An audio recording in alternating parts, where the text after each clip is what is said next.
Hi സുഹൃത്തുക്കളെ, ആവേശകരമായ ഒരു കഥയ്ക്ക് നിങ്ങൾ തയ്യാറാണോ?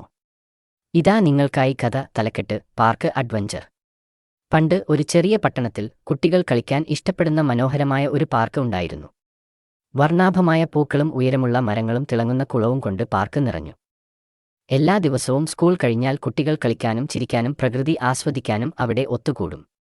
ഒരു തെളിഞ്ഞ ഉച്ചതിരിഞ്ഞ് ഒരു കൂട്ടം സുഹൃത്തുക്കൾ, ആരവ്, മീര, രോഹൻ, ഇതുവരെ സന്ദർശിച്ചിട്ടില്ലാത്ത പാർക്കിന്റെ ഒരു പുതിയ ഭാഗം പര്യവേക്ഷണം ചെയ്യാൻ തീരുമാനിച്ചു. അവർ പാർക്കിന്റെ ആഴത്തിൽ അലഞ്ഞു നടന്നപ്പോൾ ഉപേക്ഷിക്കപ്പെട്ട ഒരു പഴയ ഫാക്ടറി അവർ കണ്ടു. ഫാക്ടറി നിഗൂഢവും അല്പം ഭയപ്പെടുത്തുന്നതുമായി കാണപ്പെട്ടു, പക്ഷേ അവരുടെ ജിജ്ഞാസ് അവരെ കൂടുതൽ അറിയാനായുള്ള ആഗ്രഹം തോന്നിപ്പിച്ചു. നമുക്ക് അകത്തേക്ക് പോയി അവിടെ എന്താണെന്ന് നോക്കാം, ആരവ് നിർദ്ദേശിച്ചു. സുഹൃത്തുക്കൾ ശ്രദ്ധാപൂർവം ഫാക്ടറിയിൽ പ്രവേശിച്ച് പഴയ യന്ത്രങ്ങളുടെയും മറന്നുപോയ ഉപകരണങ്ങളുടെയും മറഞ്ഞിരിക്കുന്ന ലോകം ആണ് അവിടെ കണ്ടെത്തിയത്. ഫാക്ടറി അതിന്റെ പ്രതാപകാലത്ത് തൊഴിലാളികളാൽ തിരക്കേറിയതും അതിശയകരമായ വസ്തുക്കൾ ഉത്പാദിപ്പിക്കുന്നതും ആയിരുന്നു എന്ന് കണ്ടപ്പോൾ അവർക്ക് തോന്നി. അവർ കൂടുതൽ പര്യവേക്ഷണം ചെയ്തപ്പോൾ പൊടിപിടിച്ച ഒരു പഴയ പുസ്തകം കണ്ടു. അതിനുള്ളിൽ ഒരു കുറിപ്പും കണ്ടെത്തി.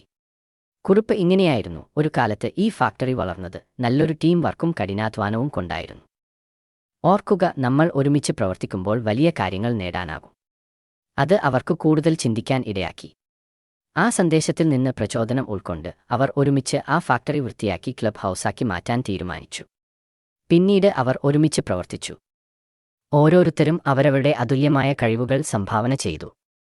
ആരവ് എല്ലാം സംഘടിപ്പിക്കുന്നതിൽ മിടുക്കനായിരുന്നു, മീരയ്ക്ക് അലങ്കരിക്കാനുള്ള കഴിവുണ്ടായിരുന്നു, രോഹൻ പണിയായുധങ്ങളുള്ള ഒരു മിടുക്കനായിരുന്നു. ചുരുങ്ങിയ സമയത്തിനുള്ളിൽ അവർക്ക് കളിക്കാനും പുതിയത് സൃഷ്ടിക്കാനും കഴിയുന്ന ഒരു ഊർജ്ജസ്വലമായ ക്ലബ്ബായി ആ ഫാക്ടറി രൂപാന്തരപ്പെട്ടു. ഒരുമിച്ച് പ്രവർത്തിച്ചാൽ അത്ഭുതകരമായ നേട്ടങ്ങൾ കൈവരിക്കാനാകുമെന്ന് ആ സുഹൃത്തുക്കൾ മനസ്സിലാക്കി. ചുറ്റുപാടുകളെ സംരക്ഷിക്കേണ്ടതിൻ്റെയും ബഹുമാനിക്കുന്നതിൻ്റെയും പ്രാധാന്യം അവർ തിരിച്ചറിഞ്ഞു. അപ്പോൾ ഈ കഥയുടെ ധാർമ്മികത എന്തെന്നാൽ, ടീം വർക്കിനും കഠിനാധ്വാനത്തിനും ഏത് വെല്ലുവിളിയും മികച്ച അവസരമാക്കി മാറ്റാൻ കഴിയും. എങ്ങനുണ്ട് കൂട്ടുകാരെ ഈ കഥ? നിങ്ങൾ ഈ കഥ ആസ്വദിച്ചുവെന്ന് ഞാൻ പ്രതീക്ഷിക്കുന്നു. സുഹൃത്തുക്കളെ, അവിടെയാണ് നമ്മുടെ കഥ അവസാനിക്കുന്നത്. നിങ്ങൾ ഞങ്ങളോടൊപ്പം ഒരുമിച്ചുള്ള സമയം ആസ്വദിക്കുകയാണെങ്കിൽ ഇതുപോലുള്ള കൂടുതൽ കഥകൾക്കും കൂടുതൽ രസകരമായ കഥകൾക്കും ഞങ്ങളുടെ അരിയസൽ ചാനൽ ഇപ്പോൾ തന്നെ സബ്സ്ക്രൈബ് ചെയ്യാൻ മറക്കരുത്. നിങ്ങൾക്ക് കഥ ഇഷ്ടപ്പെട്ടെങ്കിൽ ഈ വീഡിയോ ലൈക്ക് ചെയ്ത് ഒരു വലിയ തംസ് നൽകുക. ഇത് നിങ്ങളുടെ എല്ലാ സുഹൃത്തുക്കളുമായും പങ്കിടുക. ഒപ്പം കഥ പറച്ചിലിന്റെ സന്തോഷം നമുക്ക് പ്രചരിപ്പിക്കാം. ഓർക്കുക, ഓരോ ലൈക്കും ഷെയറും സബ്സ്ക്രൈബ് ചെയ്യലും കൂടുതൽ സ്റ്റോറികൾ ജീവസുറ്റതാക്കാൻ ഞങ്ങളെ സഹായിക്കുന്നു. സ്വപ്നം കാണുക, പുഞ്ചിരിക്കുക. നമുക്ക് അടുത്ത കഥയിലേക്ക് പോകാം. കഥകളുടെ മാന്ത്രികത ആസ്വദിക്കൂ.